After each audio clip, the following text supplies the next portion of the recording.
com o seguinte tema: a minha vida, um presente para Deus.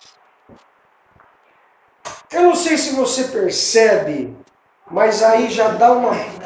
Nós temos uma peneira, nós temos um filtro nesse tema, nós temos um filtro sobre quem está interessado ou não no assunto. Geralmente, é comum vermos muitas pessoas buscarem a Deus esperando receber algo dele. Isso é legítimo, não tem nada de errado. Mas também existe o outro lado. O que eu poderia dar para Deus? Que presente eu poderia dar para Deus? Quem está interessado em saber se Deus gostaria de receber de você algum presente, alguma coisa? É claro que o título fica óbvio. O presente que nós queremos dar, o presente que nós propomos aqui nessas reflexões, dar para Deus é a nossa vida. Minha vida, um presente para Deus. Nós descobrimos na semana passada, foi a primeira das 4 reflexões, baseado no encontro de Jesus com a mulher samaritana, que Deus quer nos presentear. Não é? Jesus diz assim para a mulher samaritana, lá em João 4, ele diz assim: se você soubesse, mulher, o presente que Deus quer te dar, e quem fala com você, você pediria água viva. Você pediria e eu lhe daria água viva. Deus quer dar um presente. É a primeira surpresa e descoberta que nós fazemos quando nós queremos oferecer algo para Deus. É que Ele quer oferecer algo para nós. Descobrimos que Deus também procura algo, e Ele diz, procura adoradores, que o adorem em espírito e em verdade. Olha, quando a Cláudia, quando está chegando o Dia das Mães, quando está chegando o nosso aniversário de casamento, quando está chegando o aniversário da Cláudia, eu começo a ficar meio desesperado, porque eu não sou uma pessoa boa para ficar escolhendo presentes. Não sou de criativo, mas eu preciso mostrar para ela o meu amor. E assim eu sofro alguns dias antes, né? Fico perdidão, e quando você desenvolve a esperteza, a sensibilidade de escutar nas palavras da sua esposa, dos seus filhos, dos seus pais, alguma coisa que eles digam assim: olha, eu gostaria de ter isso aqui, eu gostaria daquilo lá. Você já guarda aquilo, não é? Quem gosta de demonstrar o amor dando presentes, fica muito ligado nessas coisas, né? Quando a outra pessoa que é alvo do seu amor fala: eu gostaria tanto disso, eu não sou bom nisso, mas a Cláudia ajuda nisso. Então, é gostoso quando você sabe que aquela pessoa amada gostaria de receber isso ou aquilo, não é? Facilita, dá uma direção para você. E Deus deixou claro aqui através de Jesus que Ele procura uma coisa. O Pai procura uma coisa, o Filho procura uma coisa e o Espírito Santo procura uma coisa. Quando os seus olhos nos veem, ele procura adoradores que o adorem em espírito e em verdade. Quer dar um presente para Deus? Se torne um adorador. Né? Nós estamos desvendando cada dia mais nessas reflexões uma coisa importante para se dar para Deus como presente. Nós queremos aprender a cultuar. Aquela mulher samaritana disse, olha, eu queria saber uma coisa, já que você é profeta, ela disse para Jesus. Os nossos pais disseram que nós temos que adorar nessa montanha, Gerizim. Os judeus falam que é lá em Jerusalém. Onde que é? E Jesus fala, mulher, vem a hora, e já chegou, que nem aqui, nem em Jerusalém. Porque o Pai procura para seus adoradores pessoas que o adorem em espírito e em verdade.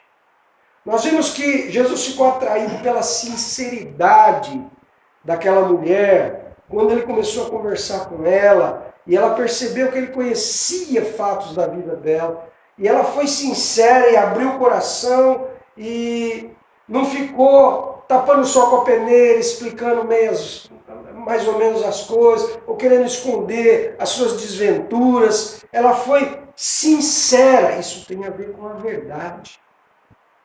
A sinceridade tem a ver com a verdade. E o ser adorador em espírito tem a ver com a água viva. Porque tem algumas coisas que nós não conseguimos dar a Deus, nós só conseguimos devolver a Deus. A vida é uma delas. Quando queremos dar a vida de presente para Deus, nós só estamos devolvendo. É um reconhecimento. Não é? Mas, para que seja recebida por Deus, uma pesquisa mostrou o seguinte: tem que vir com sinceridade, com verdade. Sinceridade e verdade me leva ao conhecimento do que Ele quer. E a água viva? Hoje nós vamos falar um pouco sobre isso. Sobre a verdade, a sinceridade, para adorar a Deus, e a água viva, que nos capacita a adorar a Deus. Nós vamos ver duas porções da Bíblia, e uma delas, eu gostaria, se você está com a sua Bíblia aí, abrisse João,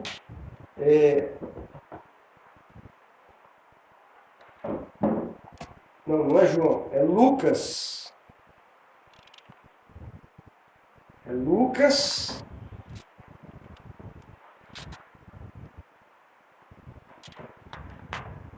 capítulo 18, do verso 9 ao 14.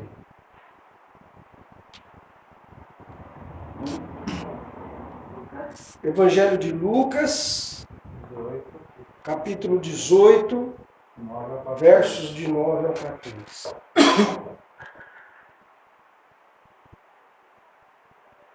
Diz assim, em seguida, eu estou lendo aqui na nova versão transformadora.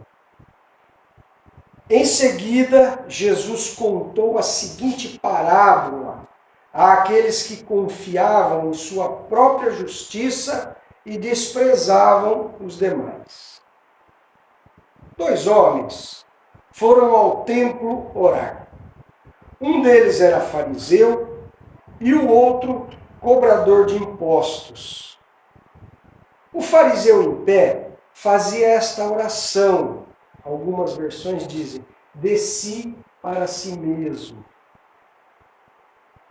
Eu te agradeço, Deus, porque não sou como as demais pessoas, desonestas, pecadoras, adúlteras.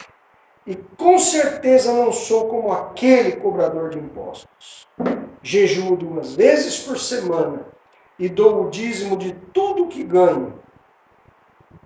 Mas o cobrador de impostos ficou à distância e não tinha coragem de levantar os olhos para o céu enquanto orava. Em vez disso, batia no peito e dizia, Deus, tem misericórdia de mim, pois sou pecador.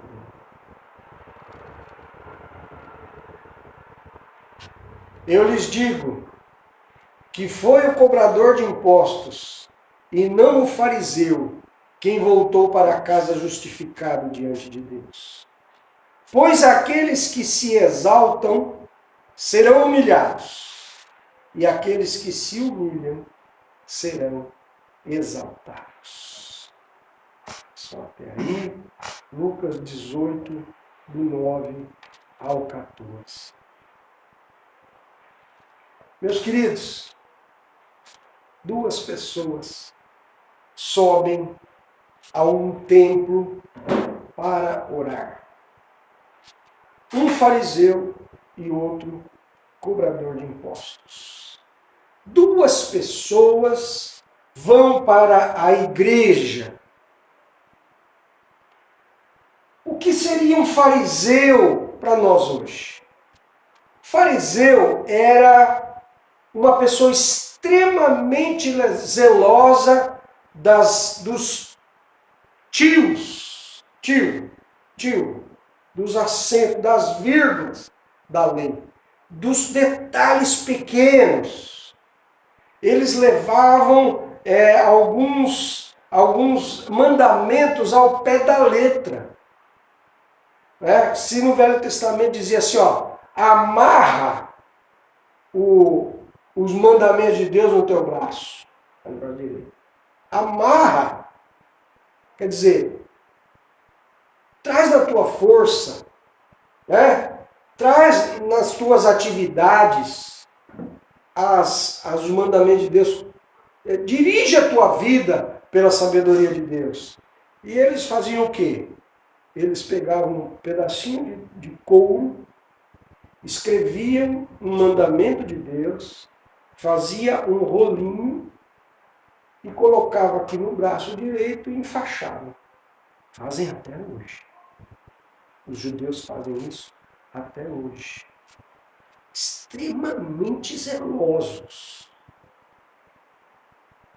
Mas Jesus olhava para ele, para alguns deles, para a maioria deles, que se apegam aos rituais mais do que a sua consciência limpa com Deus. Aquele serviço religioso como se fosse algo que conquistasse alguma coisa diante de Deus. Aquelas formalidades, aqueles rituais, como se fosse algo que Deus admirasse, olhasse e dissesse assim, esse camarada aí está zeloso, hein? Fiel. É assim que era visto por Jesus o fariseu. Por isso que Jesus diz aqui, o fariseu foi orar no templo.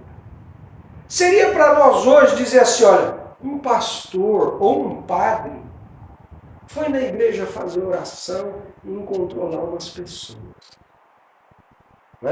Um diácono, uma pessoa assim, bem vista na igreja, que tem a sua vida, parece que é certinha na frente de todo mundo.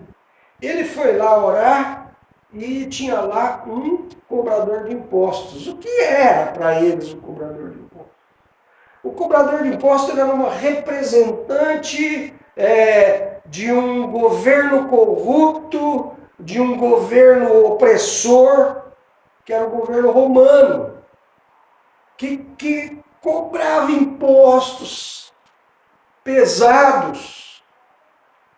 E eles viam os oficiais romanos vivendo de boa, entrando nas cidades, às vezes confiscando casas.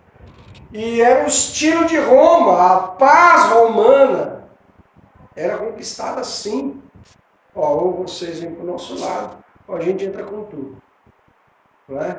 E aí, se vocês vierem para o nosso lado, nós vamos cuidar de vocês.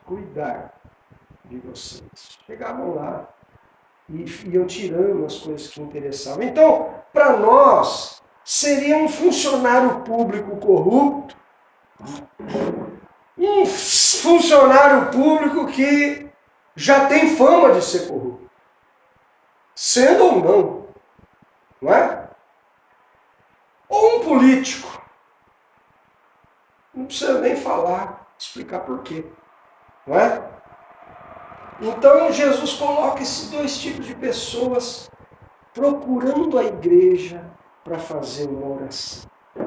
O fariseu, o pastor, o padre, o diácono, o religioso, dizia assim para Deus: Senhor, obrigado pelo seu aquele camarada.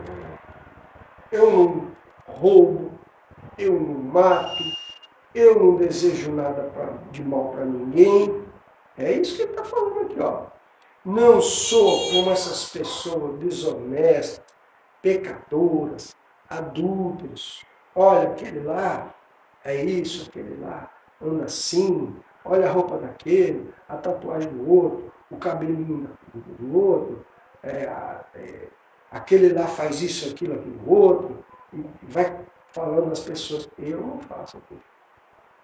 Eu não mato, eu não roubo, eu não desejo mal para ninguém. É justiça própria.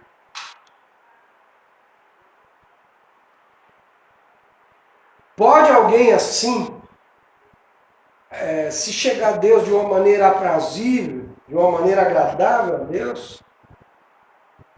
Será que não falta sinceridade e verdade para reconhecer Deus? Primeiro, eu não tenho essa intimidade com o Senhor que eu deveria ter. Na verdade, eu venho na igreja, eu faço isso, aquilo e tal, mas, na verdade, o Senhor sabe quem eu sou, o Senhor sabe o que eu penso, o Senhor sabe o que eu faço. Tem misericórdia. Isso fazia aquele que todos achavam que era um corrupto. Talvez ele fosse mesmo, mas agora ele sobe para o templo e faz a oração da sinceridade, confessando que ele precisa de Deus. Aquela mulher samaritana fez a mesma coisa. A sinceridade: a minha vida não está boa. Já tentei muitas vezes, mas não está dando bem. Não está. Ela foi sincera. Olha, eu fiquei pensando uma coisa. Eu não tenho visto funcionários públicos corruptos procurando o Ministério Público para dizer: olha, eu fiz uma porção de coisa errada, eu quero confessar aqui os meus crimes. Vocês têm visto isso?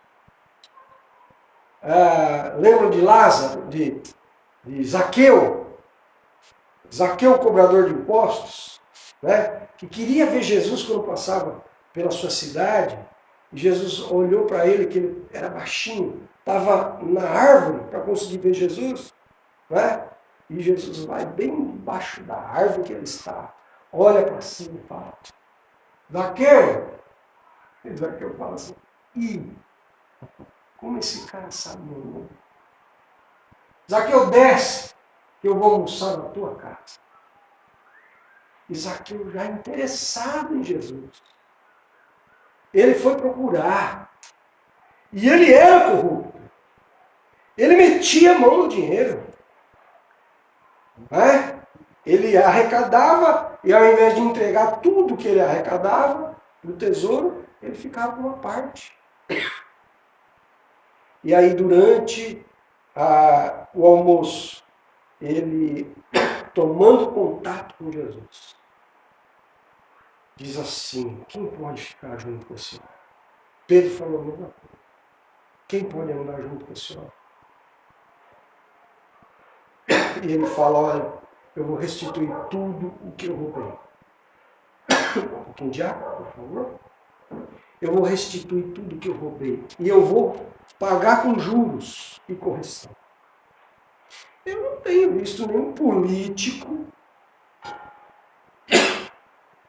tantos políticos, até nas igrejas, que fazem parte de movimentos religiosos, de bancadas moralistas, Não tenho visto nenhum dizer, descobriram isso aqui de mim. E é verdade, eu me arrependo. Vou devolver tudo, estou na mão da justiça. Não tenho visto isso. Eu só tenho visto assim, o meu advogado vai provar que eu sou inocente. Misericórdia. Misericórdia.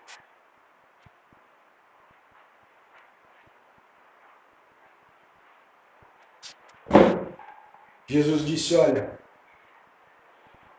aquele que não tinha nem coragem de levantar os olhos para dizer que era pecador, ele foi justificado. Então aqui nós estamos vendo a sinceridade, a verdade. O Pai procura os adoradores desse tipo, os que o adoram em espírito e em verdade. Mas Jesus diz assim, olha, eu lhes digo que foi o cobrador de impostos e não o fariseu que voltou para casa justificado diante de Deus. Ele recebeu água viva. Mas Jesus não está falando. Mas na outra passagem que nós vamos ler, Isaías capítulo 6, do 1 ao 8, isso vai ficar muito claro de que a sinceridade e a água viva andam sempre juntos. Uma chama a outra. Isaías diz assim, capítulo 6, do 1 ao 8, no ano em que o rei Uzias morreu, eu vi o Senhor. Agora, antes de continuar lendo, eu quero que você preste atenção em alguns detalhes para te dar a ideia da grandeza da visão, que vai te explicar o porquê Isaías teve a reação que teve. Ele diz, eu vi o Senhor. Como estava o Senhor? Ele estava sentado em um trono alto, e a borda do seu manto enchia o templo. Ou seja, ele olhou para o templo e viu um trono alto. E ele diz também, numa outra versão, sublime. Quer dizer, uma coisa esplendorosa. E Deus estava sentado ali e o seu manto descia e a borda tocava no templo e o templo se encheu de fumaça. Acima dele havia serafins. É um tipo de anjo. Cada um com 6 asas. Com 2 asas cobriam o rosto, com 2 cobriam os pés e com 2 voavam. Diziam em alta voz uns aos outros aqueles anjos: Santo, Santo, Santo é o Senhor dos exércitos, toda a terra está cheia da sua glória. Suas vozes sacudiam o templo até os alicerces, e todo o edifício estava cheio de fumaça. Essa fumaça não é uma fumaça parecida com a fumaça que nós conhecemos do fogo, não é uma fumaça parecida com o vapor. A Bíblia relata algumas vezes que esse fenômeno aconteceu, como Deus aparecia. E diz que as pessoas que estavam no lugar onde aquela fumaça encheu o lugar, elas se abaixavam e ficavam deitadas no chão, porque aquilo que a gente ouve, lê aqui, fumaça, era algo espesso. Não era assim um vapor onde você anda no meio. Era uma coisa espessa, uma manifestação da presença de Deus. Mas os anjos, quando falavam que Deus é santo, santo, santo, a voz deles era tão forte que você já viu esses carros quando passam aí, com esse som, né? Ou nesses shows que tem aquele som pesado e você fica na frente, até mexe na sua barriga, assim. Ele diz que a voz dos anjos era mais ou menos desse jeito. Portanto, o que Isaías estava vendo era uma coisa de meter medo. Além disso, os anjos estão anunciando a santidade de Deus. E aí, Isaías disse, estou lascado. Estou perdido. É o meu fim, pois sou um homem de lábios impuros e vivo no meio de pessoas de impuros lábios. E os meus olhos, porém, viram o Rei, o Senhor dos Exércitos. Diante da grandeza, diante do poder, diante da santidade, diante daquele amor, inclusive, não só coisa de meter medo, mas a pureza, a verdade, onde a mentira não subsiste, a pureza, onde a sujeira não subsiste. E quem é impuro, diante daquilo, se vê de que jeito? Quem sou eu? Olha isso. Olha a grandeza de Deus. Olha o amor de Deus. Olha a perfeição de Deus. E agora que eu estou olhando isso aqui, eu sei, Ele me criou. E o que eu tenho feito para Ele? Ele me criou para quê? O que eu estou fazendo com a minha vida? Tudo isso gira na cabeça de quem se encontra, de quem se interessa, de quem busca a Deus para adorá-lo. Foi exatamente o que aconteceu com Pedro, diante da pesca maravilhosa. Ele diz assim, Senhor, sai fora de mim. Eu não mereço andar com o Senhor.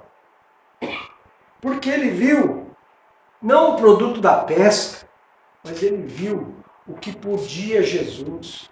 Quando Jesus acalma a tempestade, eles dizem, quem é esse? Quem é esse que acalma até a tempestade? E eles falam assim, como andar com ele? Como andar com ele? Meus olhos viram o Rei, o Senhor dos Exércitos. Então um dos serafins voou em minha direção, trazendo uma brasa ardente, uma brasa viva, que ele havia tirado do altar com uma tenaz. Tocou os meus lábios com a brasa viva e disse, veja, esta brasa tocou seus lábios, sua culpa foi removida e seus pecados foram perdoados. Jesus usou a expressão água viva. O anjo trouxe uma brasa viva. É tudo vida. Vida eterna. Jesus falou, ó, aquele que beber da água que eu lhe der jamais terá sede e vai fluir dele uma fonte de vida eterna. Uma fonte de água viva que se tornará vida eterna. Os nossos pecados são perdoados. Sinceridade. Verdade. Foi o que a mulher apresentou para Jesus. Ele percebeu o cheiro gostoso para ele, o aroma gostoso para ele, de alguém sincero, de alguém verdadeiro. Por isso Jesus falou naquela história, ó, Quem voltou justificado para casa entre o fariseu e o publicano foi o publicano, porque ele reconheceu os seus erros. Ali não fala de água viva, não fala de brasa viva, mas ele desceu justificado, ou seja, Deus derramou graça sobre ele. Se eu e você queremos oferecer a nossa vida a Deus como um presente, nós precisamos ser tocados por essa brasa viva. Nós precisamos ser lavados nessa água viva. Que por causa da nossa sinceridade, o sangue derramado por Jesus na cruz faz esse papel. E o Espírito Santo vem sobre nós, trazendo a sua paz. Paz com Deus. Paz com Deus. Podemos ser adoradores em verdade. Em verdade. Tocou nos lábios com a brasa viva e disse: veja, esta brasa tocou os seus lábios. Sua culpa foi removida, seus pecados foram perdoados. Então ouvi o Senhor perguntar: quem enviarei? E quem irá por nós? E eu respondi: eis-me aqui, envia-me a mim. Isaías sai dessa experiência como um servo de Deus. O senhor tem alguma coisa para fazer? O senhor quer uma ajuda? Posso participar do que o senhor quer fazer? O senhor precisa de alguém? E as palavras de Deus estão bem claras aqui, olha. Quem enviarei? Quem irá por nós? A quem enviarei? Enviar quem para quê? Isaías já foi claro. Senhor, se o senhor precisa de alguma coisa, o que eu posso te dar? Eis-me aqui. Me envia. De qualquer coisa que o senhor precisar. Isaías se entregou como presente a Deus. Olha, Isaías está dizendo: Deus, estou junto. Estou junto. Ele nem sabia direito qual seria a sua missão. Mas sabendo que Deus precisava de alguém, ele disse: Deus,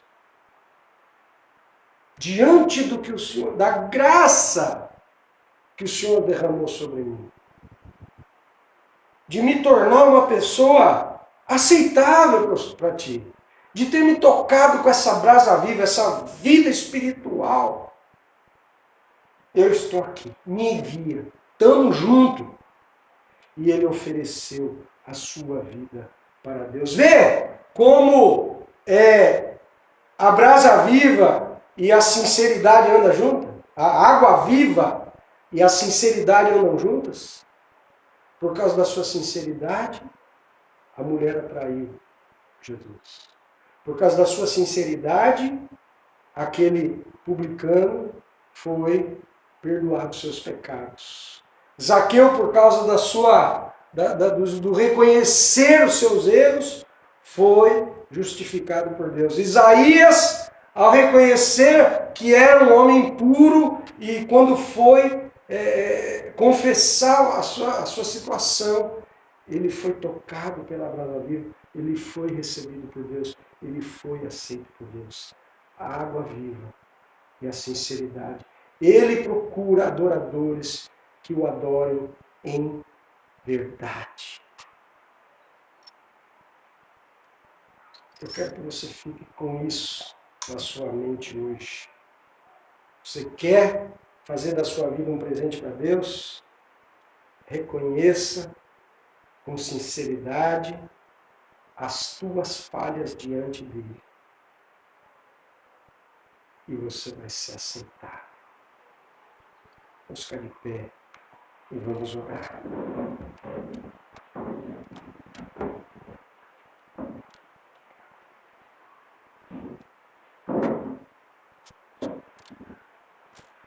Eu vou pedir para o Giovaldo fazer uma oração, pedir a misericórdia de Deus pelas nossas vidas, pelos nossos erros, agradecendo pelo sangue de Jesus derramado. Senhor, eu te louvo. Eu te louvo porque nós não merecemos nada a não ser a morte. Eu te louvo, Senhor, porque somos pecadores. Sou pecador, mas o Senhor me ama. O Senhor tem amor para cada um aqui, Senhor. Eu te louvo, Pai, pelo teu perdão, pela tua entrega. Eu te louvo, Senhor, porque o Senhor é a referência do que é certo, pois só tu és puro. Eu te louvo, Senhor, porque só tu és bom. Eu peço, Senhor, que o Senhor nos guie, nos endireite os nossos caminhos na tua direção, pois nossos caminhos por nós mesmos são incertos. Precisamos, Senhor, do Senhor. Precisamos de Ti, Pai. Pois só o Senhor pode nos dar paz. Pois sem o Senhor, nossa vida é angustiante, Pai. Em nome do Senhor Jesus, Pai, eu te louvo. Pois o Senhor é maravilhoso demais. E não merecemos esse amor. Não merecemos, Senhor, o Teu perdão. E pedimos, Senhor, pela Tua misericórdia. Pois é sem medida. Pois não somos santos, mas pedimos que o Senhor santifique a nós. Amém. Santifica-nos, Senhor, com o Teu amor. Santifica-nos, Senhor, com o Teu carinho. Santifica-nos, Senhor, trocando o nosso coração pedregoso por um coração de carne, mas não carnal. Senhor, encha-nos com o Seu amor, Pai, para que possamos amar como o Senhor ama. Entender o Teu amor, Pai, para que possamos dividir, compartilhar o Teu amor. É em nome do Senhor Jesus, Pai, eu te louvo e agradeço, Pai. Amém. Amém, Jesus. Nós queremos abençoar a cada pessoa que está conosco aqui e pela internet também. Senhor, que o Teu amor, Pai, a graça de Jesus Cristo, Seu Filho, e a consolação, a força do Espírito Santo esteja com todos aqueles que têm apresentado suas vidas, que têm sido chamados para considerar a possibilidade de apresentar as suas vidas como um presente para Ti. Amém. Abençoa os pais de família, abençoa as mulheres que trabalham, as mulheres que cuidam dos seus lares, que criam seus filhos, abençoa as crianças, abençoa e ajuda o enfermo. Nós te pedimos tudo em nome de Jesus. Amém. Graças a Deus. Deus já nos abençoou.